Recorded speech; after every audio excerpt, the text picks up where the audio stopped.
오늘 같이 은혜로 나눌 말씀은 마태복음 10장 34절로 39절까지의 말씀 되겠습니다. 마태복음입니다. 10장 34절로 39절.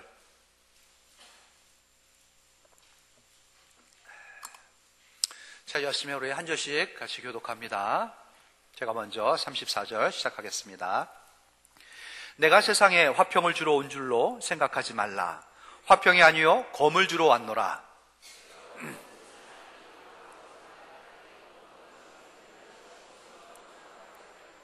사람의 원수가 자기 집안 식구리라.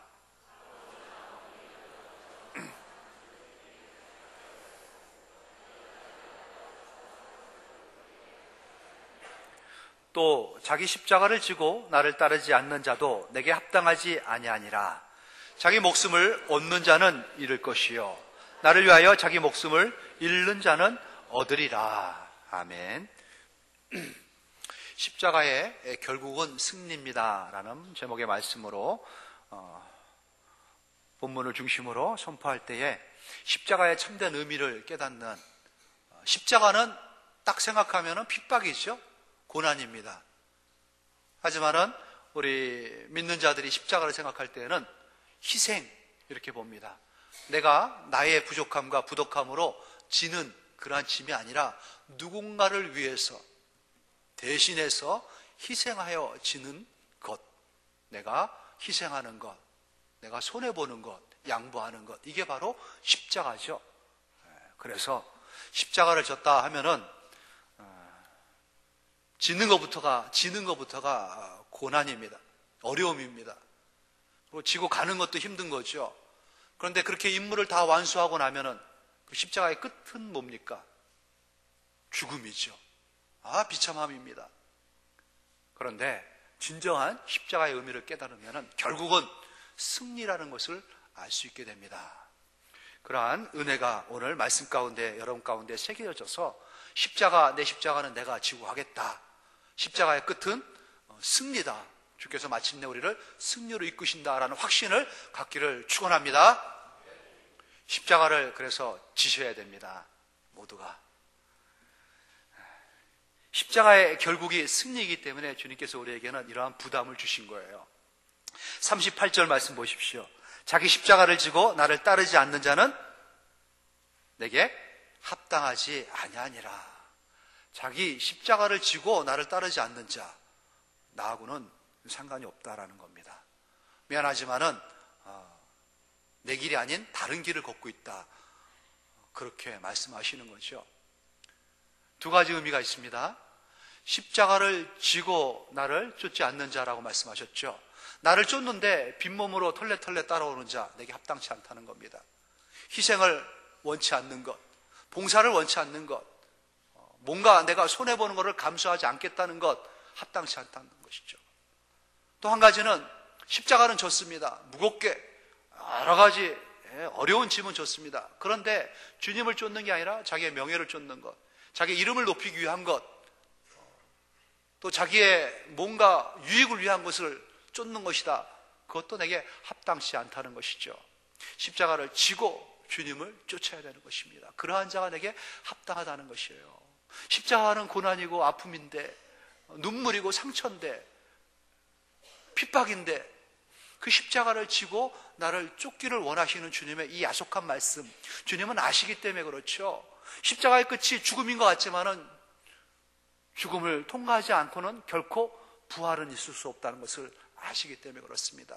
십자가는 고난이지만은 고난의 십자가를 지지 않고서는 결코 영광의 면류관을 얻을 수가 없기 때문인 것을 주께서 아시기 때문에 그렇습니다. 생명은 죽음 다음에 이어지는 것입니다. 고난 후에 참된 기쁨을 얻을 수 있기 때문인 것을 아시기 때문에 그렇죠. 그래서 십자가 뒤에 더 크게 주님의 사랑이, 주님의 큰 은혜가 숨겨져 있기 때문에 이렇게 우리에게 십자가를 지고 나를 쫓으라 말씀을 하시는 것입니다. 그렇습니다. 그러한 마음을 가지고 주님의 말씀을 대할 때 참 은혜롭지만은 또 본문 내용을 보니 좀 당혹스럽지 않을 수가 없습니다. 오늘 시작부터 그렇죠. 34절 말씀 보십시오. 내가 세상에 화평을 주러 온 줄로 생각하지 말라. 화평이 아니요 검을 주러 왔노라. 화평을 주러 왔는지 아느냐? 그렇지 않다. 나는 검을 주러 왔다. 주러라는 말씀은 던지다, 찌르다 이런 말씀도 있습니다. 내가 검을 던지러 왔다. 검을 찌르러 왔다는 겁니다. 무슨 뜻인가요? 죽이겠다는 거 아니겠습니까? 이 같은 비슷한 말씀이 누가복음 12장 49절에도 이어지는데요.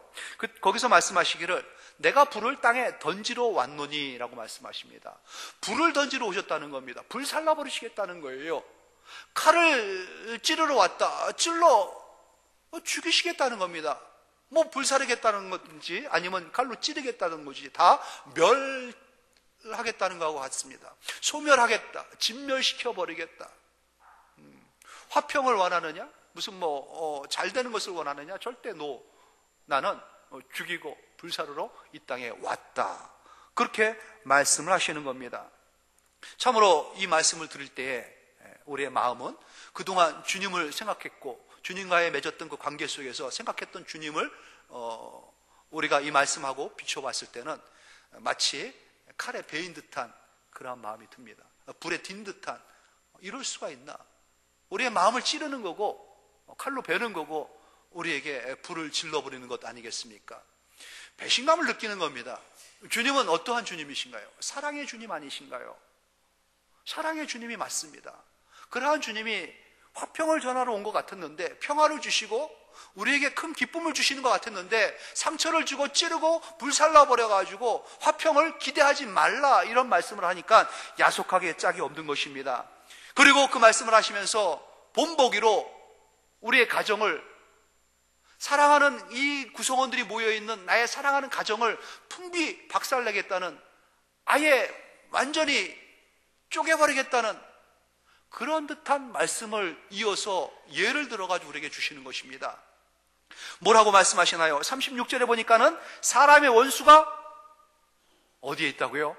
자기의 집안에 있다. 너의 집안 식구들이 내 원수다라고 말씀하십니다. 멀리 있는 것도 아니고 가까이에 우리 집안에 이 원수가 있다는 겁니다. 보니 우리 가족이 우리의 식구가 원수라는 거죠. 이럴 수가 있습니까?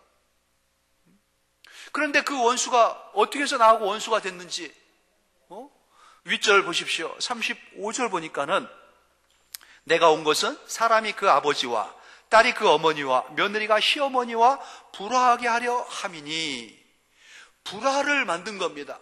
아들과 아버지가 부자지간에 딸과 어머니와 모녀지간에 시어머니와 며느리가 고부간에 불화가 일어나게 만든 겁니다. 누가 만들었다고요? 내가. 예수님께서 오셔가지고 다 깨버린 겁니다. 이 말씀을 듣고 아주 기뻐하는 분도 있어요. 그렇지, 내가 그럴 줄 알았어. 어쩐지 꼭 원수 같더라. 하는 게 주의 말씀이 그러니 이건 틀림없다. 너는 원수다. 내가 너를 아들이라고 아꼈지만은 이제부터는 아니다. 원수다, 이놈아. 주님께서 말씀하시지 않았냐? 그럴 줄 알았다. 내가 저 며느리가 원수인 줄 알았다. 밝히 드러내고 있지 않느냐? 이제 뚜렷해졌다. 더 이상 양보는 없다. 우리는 원수, 철천지간의 원수. 아주 굳어지는 분도 계실지도 모르겠습니다. 그런데 주님의 말씀은 사실이에요. 원수라는 겁니다. 내가 너희들의 그 끈끈한 가족 간의 관계 속에서, 혈연 속에서 알콩달콩 뭉쳐있는 것을 못 보겠다는 겁니다. 내가 그 가운데 불을 던져버리고 그 가운데 칼을 던져버리겠다. 찔러버리고 불살라버리겠다. 다 깨버리겠다는 겁니다. 참 어떻게 이럴 수가 있는지요. 서로 원수로 만드시는 주님의 이 말씀 진짜 충격이 아닐 수 없습니다. 주님께서는요, 하지만은 시종일관 성경 전체를 통해서 말씀하시는 그겁니다. 부모에 대해서만큼은 아주 특별한 메시지를 우리에게 주고 계십니다. 내 부모를 공경하라. 이거는 신약에서 말씀뿐만 아니라 구약 때부터 처음부터 주님께서 우리에게 하신 말씀이에요. 그래야 네가 땅에서 잘 되고 장수할 것이다. 땅에서 잘 안 되고 이 땅에서 잘 안 되고 단명해하는 것은 이유가 있다는 거예요. 부모를 소홀하게 했다는 겁니다. 공경하지 않은 겁니다. 주님께서 우리에게 부모에 대한 분명한 말씀을 주셨어요. 눈에 보이는 바 내 부모를 사랑하지 못하면서 눈에 보이지 않는 너의 하나님을 어떻게 사랑한다 할 수 있겠느냐? 그것은 가식이다. 거짓이다 라고 말씀하시죠. 그렇습니다. 이게 성경의 일관된 주장인데, 내 이웃을 또 사랑하라 하지 않습니까? 주님의 말씀입니다. 내 몸같이 사랑하고 아끼라고 말씀하시는 거예요. 이것이 성경 아니겠습니까? 또 예수님께서 이 땅에 오셨을 때 하늘의 천군 천사가 베들레헴을 환히 비추면서 큰 소리로 이렇게 선포합니다. 지극히 높은 곳에서는 하나님께 영광이요, 땅에서는 기뻐하심을 입은 자들에게 평화로다. 평화로다. 평화를 주시는 예수님께서 이 땅에 오신 겁니다. 화평을 주시고 화목을 주시는 예수님께서 오신 거예요. 예수님께서 오시기 전에 이사야 선지자가 이렇게 예언했죠. 한 아이가 우리에게 낳고 한 아들을 우리에게 주신 바 되었는데 그의 어깨에는 정사를 메었고 그의 이름은 기묘자라, 모사라, 전능하신 하나님이시라, 영존하시는 아버지라. 틀림없는 예수님에 대한 묘사입니다. 그러기를 이어서 평강의 왕이요, 왕이라 할 것임이라. 그리고 그 정사와 평강의 더함이 무궁하다. 평강의 왕이 이 땅에 오셨는데 그 평화가 무궁하다는 겁니다. 그분이 가는 곳마다, 그분을 만나는 사람마다 평강이 물밀듯이 밀려오면서 전쟁이 있는 곳에 전쟁이 그쳐지고 원수지간에 화합이 이루어지고 평강과 기쁨을 주면서 모든 것을 일치하게끔 화해를 만들어주시는 분이 예수님이신데, 평강의 왕으로 오셨고 화목의 제물로 그분이 친히 돌아가셔가지고 모든 것을 일치하게 하나로 만드신 분이셨는데, 어떻게 주님께서는 화평으로 주러 온 것이 아니라 나는 검을 주러 왔다라는 말씀을 할 수 있는 것입니까? 그렇습니다. 성도 여러분, 참된 평화를 얻기를 원하시고 참된 화목, 참된 평강이 내 안에서, 우리 가정에서 넘치기를 원하신다면 반드시 불화의 가정은 불가피하다는 것입니다. 고난의 과정은 거쳐야 한다는 것입니다. 십자가의 아픔은 감수해야 한다는 것이지요. 오늘 본문의 말씀을 우리가 뚜렷이 알기 위해서는 10장 전체를 우리가 이어봐야 됩니다. 10장 전체는요, 세상을 향한 구원의 메시지입니다. 예수님께서 사랑하는 사도들, 제자들 12명을 모아놓고 그들에게 사명을 부여합니다. 세상을 향해서 이 생명의 말씀을 전하라는 것이죠. 그들의 영혼을 구원해 오라는 것입니다. 그들에게 빛을 던져주라는 것입니다. 그래서 1절에 보니까 예수께서 그의 12제자를 부르사 더러운 귀신을 쫓아내며 모든 병과 모든 약한 것을 고치는 권능을 주시니라. 이들을 세상에 파송하시면서 주님께서 권능을 부여합니다. 병도 고치고 귀신도 쫓아내고 모든 능력을 행할 수 있는 그 권능을 이들에게 부여해 줍니다. 권능을 받았습니다. 그리고 그들에게 사명을 주시죠. 어디로 가라 합니까? 6절에 보니까 오히려 이스라엘 집에 잃어버린 양에게로 가라. 이방인이 아니라 이스라엘 땅으로 가라는 겁니다. 너희 땅으로, 너희 친척이 있는 곳으로, 너희 부모가 있는 곳으로, 너희 형제가 있는 곳으로 가가지고 그들에게 복음을 전하라는 것입니다. 7절 말씀 보세요. 가면서 전파하여 말하되 천국이 가까이 왔다 하고 전하라는 것이죠. 분명한 메시지를 주고 가가지고 화합하고 친하게 지내고 뭔가 다독거리고 놀라는 것이 아니라 천국이 가까웠다, 너희들 그렇게 살면은 심판의 불이 떨어질 것이다, 분명하게 전하라는 것입니다. 이 사명을 가지고 그들은 세상 속으로 나가야 되는 것입니다. 그럼 그들이 기다렸다는 듯이, 맞습니다, 당신의 말이 맞습니다, 우리가 예수님을 믿겠습니다, 복음에 순종하겠습니다, 그 빛을 받아들이겠습니다, 엎드리고 자복하고 눈물을 흘리면서 회개하면서 그들을 환영하고 그들에게 돌아오겠느냐? 그렇지 않다는 것이죠. 이들을 세상에 보낸 것이요, 16절에 보니까는 보라 내가 너희를 보냄이 양을 이리 가운데 보낸 것 같도다. 순진한 어린 양, 발톱도 없고 뿔도 없고 이빨도 날카롭지 않은 그 양을 이 무서운 이리떼 가운데 보내는 것하고 똑같다는 것이죠. 그럼에도 불구하고 이들을 보내는 것입니다. 환영받지 못하는 곳으로, 그들을 이해해 주지 못하는 세상을 향하여 그들을 파송해 보내는 것입니다. 그들이 갈 때에, 그들이 그곳에 가면은 세상은요, 22절에 보니까는 너희가 내 이름으로 말미암아 모든 사람에게 미움을 받을 것이나 끝까지 견디는 자는 구원을 얻으리라 말씀합니다. 미움을 주는 겁니다. 그들을 적대시하는 겁니다. 원수처럼 여기는 겁니다. 절대 복음이 가는 곳에, 생명의 복음이 전달되는 곳에 기분 좋게 받아들이고 환영하는 사람이 없다는 것이죠. 특히 21절 말씀 보세요. 장차 형제가 형제를, 아버지가 자식을 죽는 데에 내주며 자식들이 부모를 대적하여 죽게 하리라. 가깝게 생각한, 핏줄이라고 생각했던 부모가, 형제가, 자식이 너를 대적할 것이라는 거예요. 너를 죽이게 할 것이다. 충돌이 일어나는 겁니다.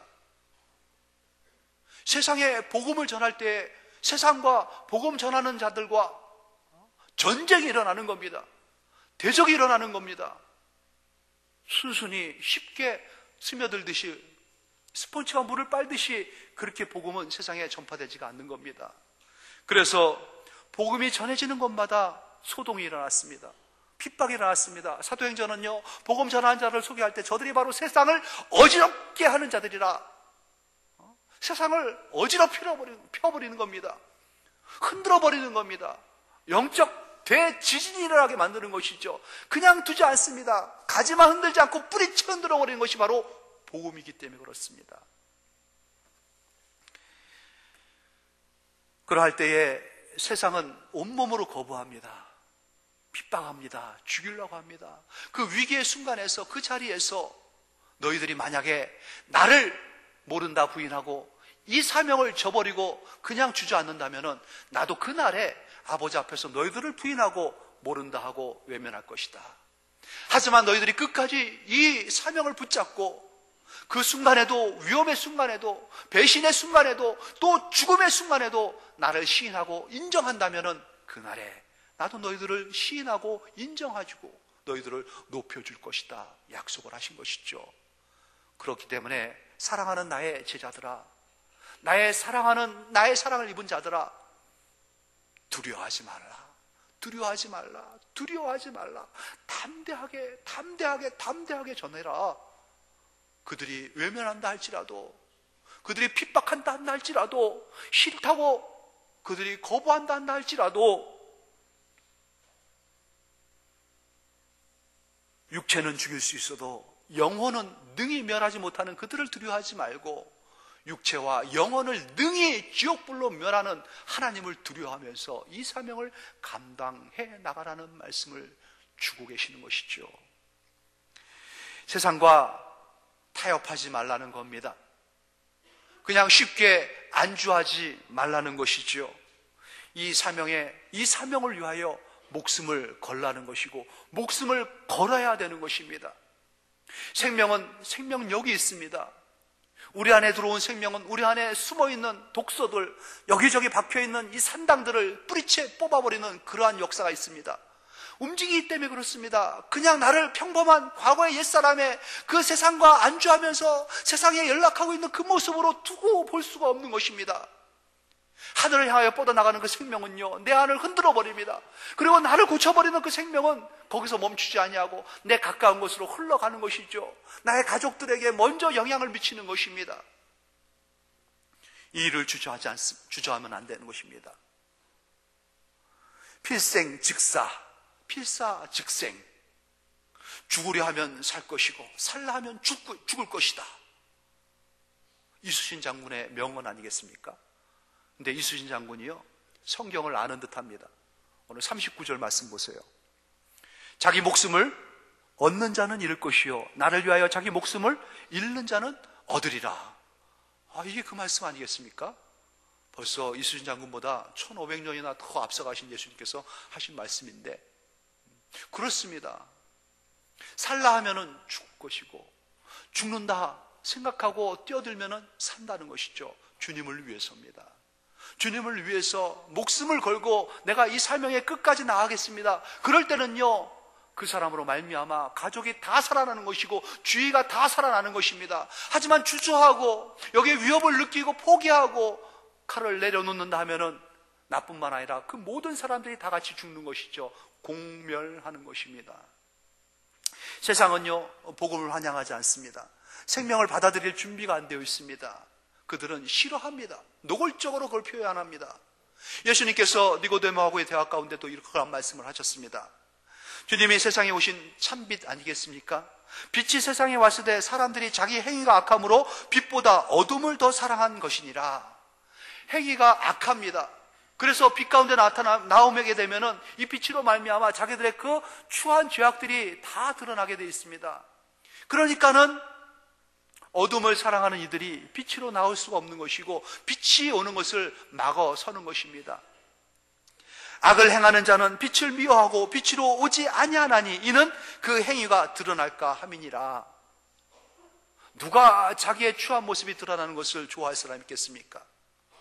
예수를 만나게 되면은, 교회에 오게 되면은, 말씀 앞에 자기를 비춰보게 되면은 모든 것이 다 부끄럽고 수치스럽고 죄악스럽기 때문에 거부하는 겁니다. 받아들일 수가 없는 것이죠.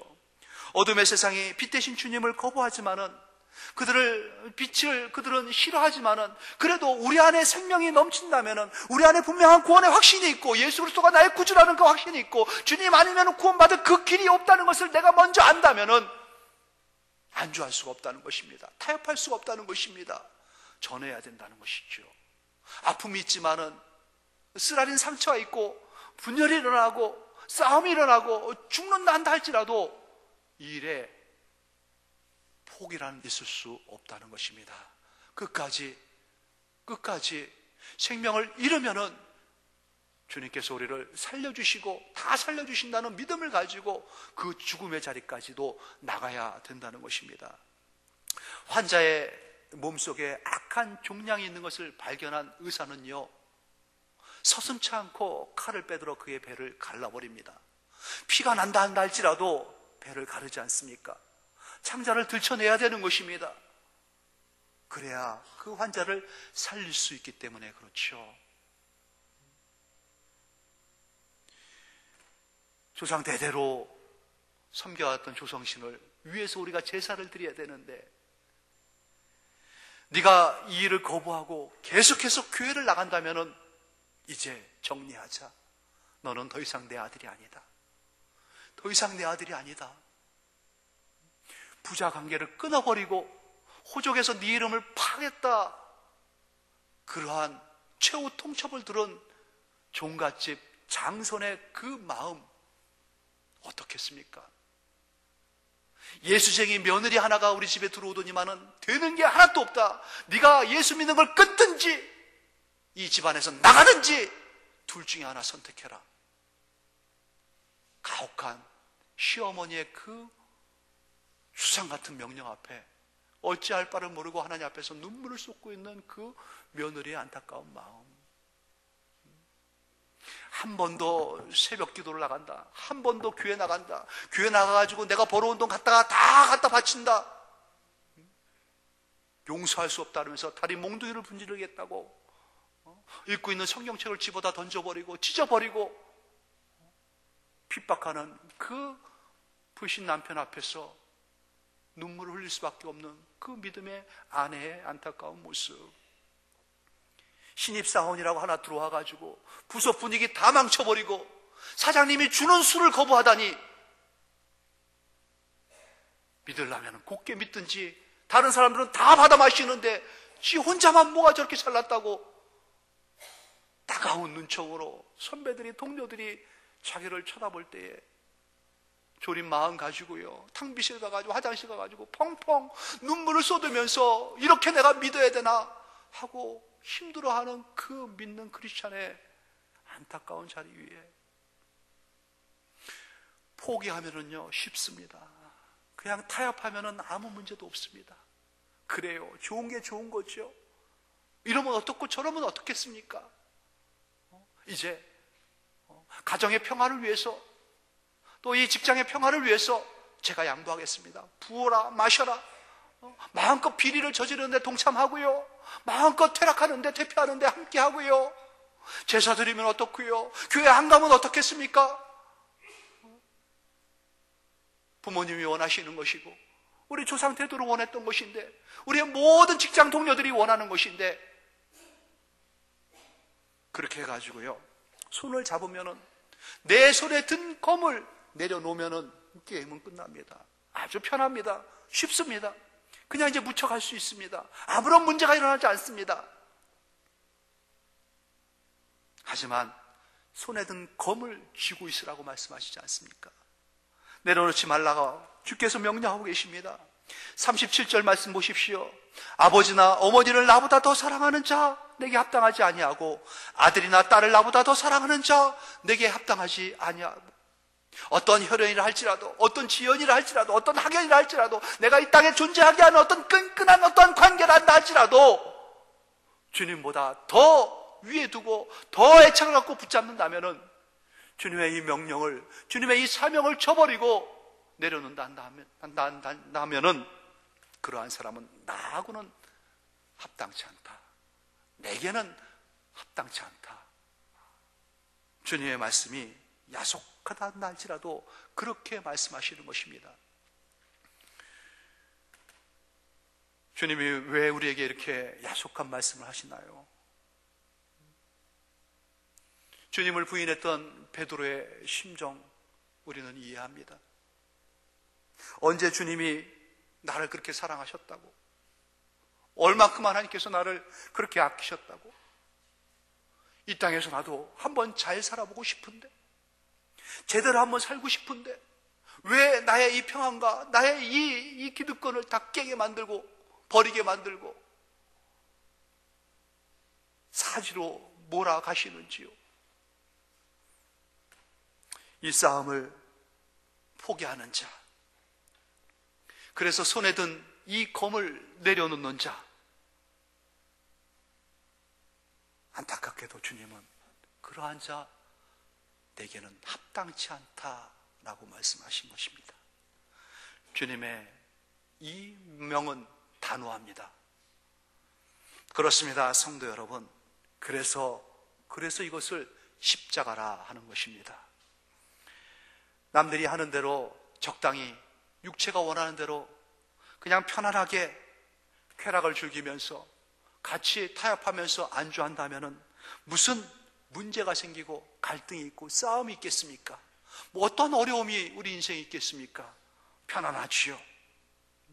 그런데 그들도 싫어하는 것, 그들이 거부하는 것, 그들이 외면하고 핍박하는 것, 심지어 죽이려고까지 그렇게 칼을 날카롭게 들이대는 것, 왜 그것에 나는 맞서야 되는 것입니까?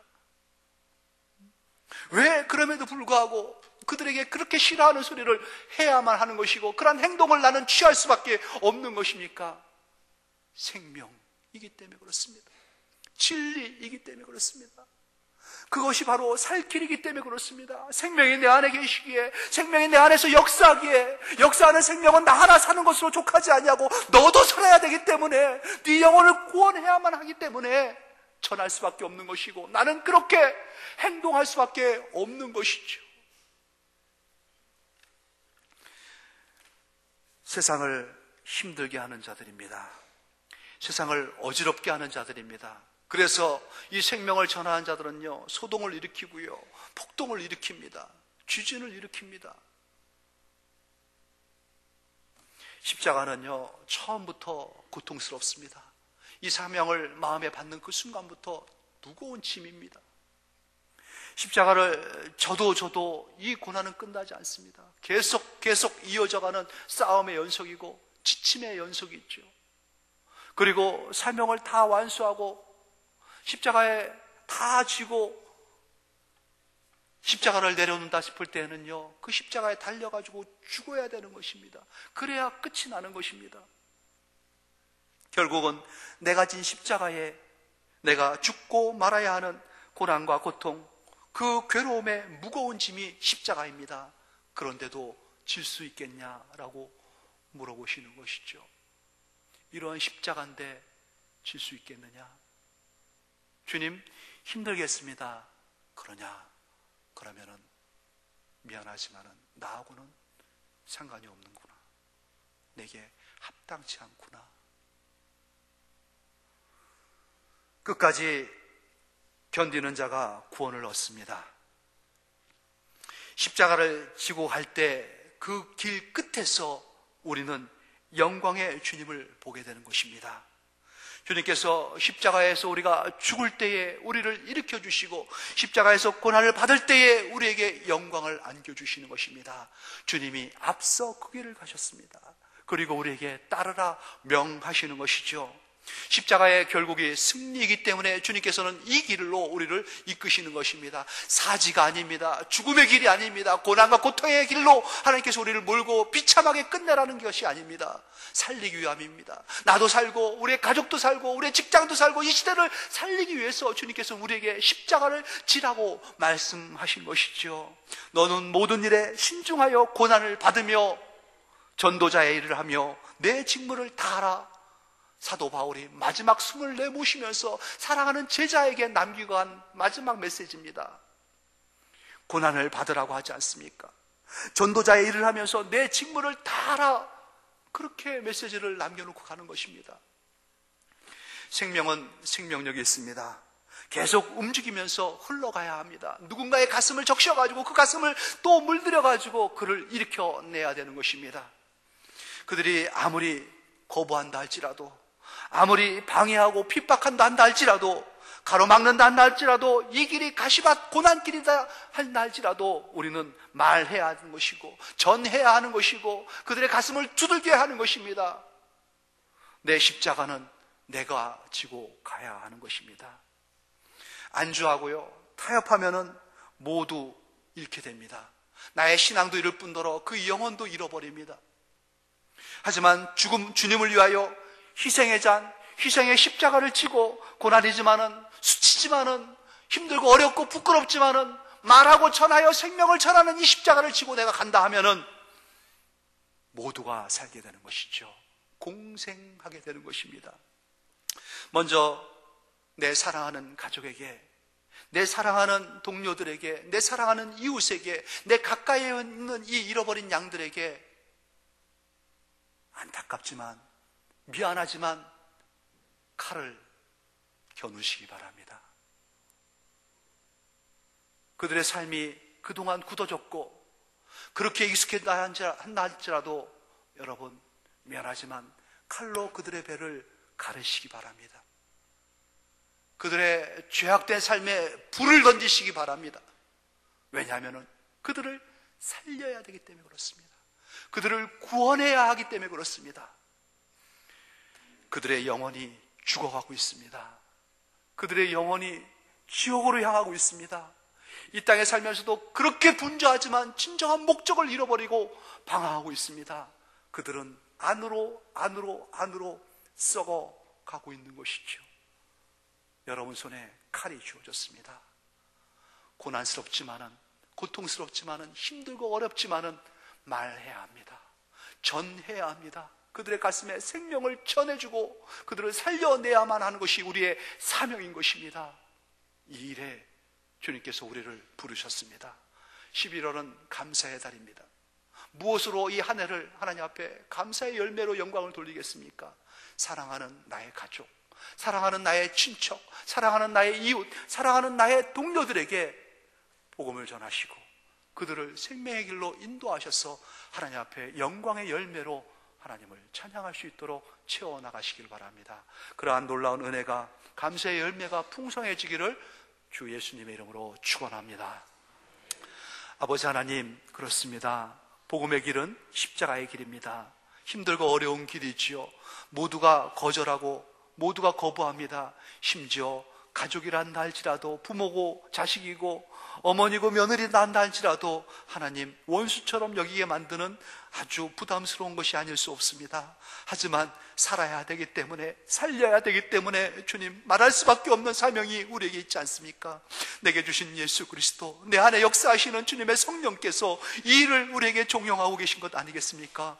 하오니 하나님 아버지, 주신 말씀 붙잡고 이제 저 전쟁의 현장을 향하여 나가게 해주시옵소서. 투쟁의 현장 가운데서 뒤로 물러나 침륜 가운데 빠지지 않게 하시고, 안주하며 타협하며 적당히 손잡고 넘어가지 않게 하시고, 그들을 살리기 위하여 이 생명을 전할 수 있는 용기 있는 용사들 우리 모두가 될 수 있도록 성령의 불을 던져주시고 성령의 검을 주어 주시옵소서.